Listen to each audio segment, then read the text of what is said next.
ان ظالموں نے، اسٹیبلشمنٹ نے، عدلیہ نے اور شافیہ نے، سول بیوروکریسی نے اور چور قسم کے سیاستدانوں نے اور انگریزوں کے کتے میلانے والوں نے اس وقت نشینوں اٹھ بیٹھو، اب وہ وقت آ پہنچا ہے جب تک گرائے جائیں گے، جب تاج اچھالے جائیں گے۔ اعوذ باللہ من الشیطان الرجیم، بسم اللہ الرحمن الرحیم۔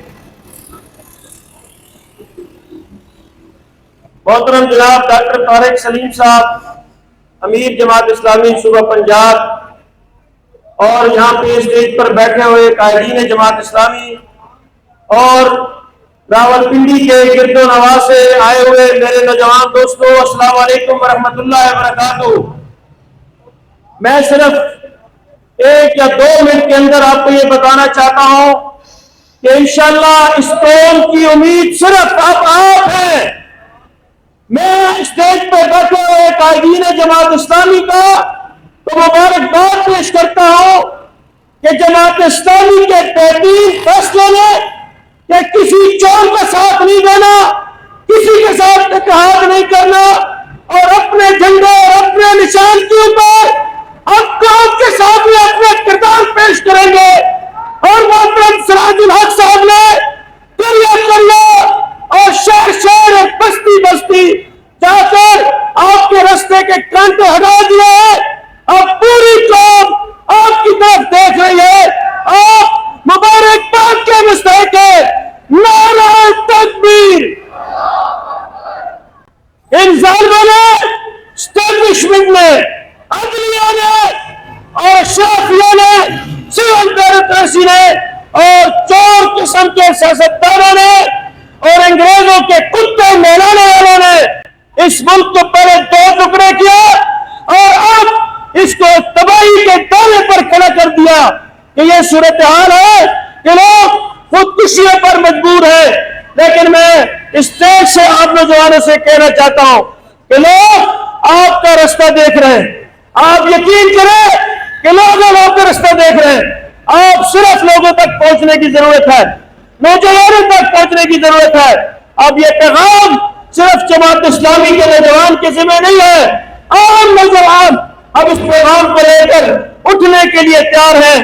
انشاءاللہ مستقبل جماعت اسلامی کا ہے، مستقبل اسلامی پاکستان کا ہے، خوشحال پاکستان کا ہے، ترقی یافتہ پاکستان کا ہے، گرین پاکستان کا ہے، کلین پاکستان کا ہے۔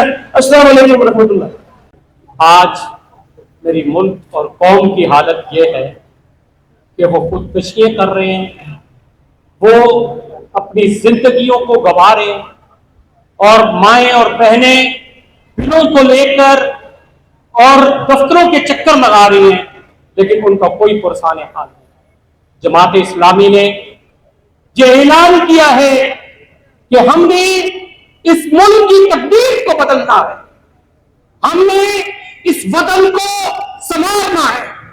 اور وہ کون سنوار سکتا ہے کہ جو خود ڈرنے والا ہو اللہ سے، جو اللہ کے سامنے جھکتا ہو۔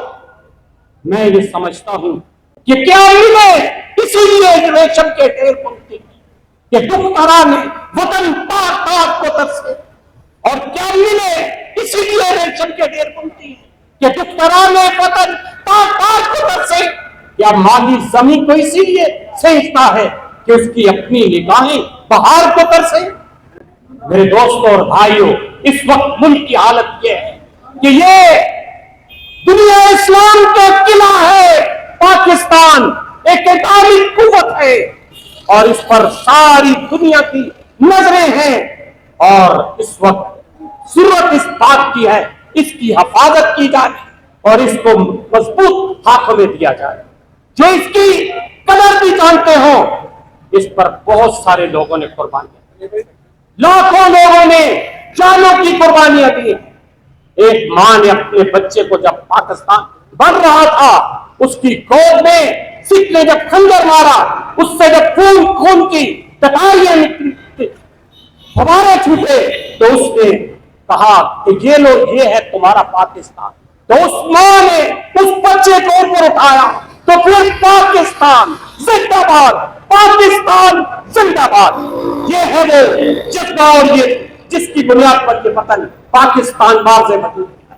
آج اس بات کی ضرورت ہے کہ اس وقت ملک میں سب کو آزما لیا ہے, سب نے لوٹا ہے, لیکن اگر نہیں کسی نے اس وطن کے لیے کچھ کیا, کوئی موقع نہیں ملا, تو وہ جماعت اسلامی ہے جس نے اس بات کے لیے پوری کوشش کی, جس نے سیلاب میں, جس نے زلزلے میں, جس نے طوفانوں میں, پہاڑوں میں اس کے بندے کھڑے رہے اور انہوں نے قوم کی خدمت کی اور ثابت کیا اس کا یہ وجود ہے کہ یہ پاکستان ہماری عزت اور ہماری آواز ہے, یہ ہماری جان ہے اور ہم نے اس کی حفاظت کرنی ہے.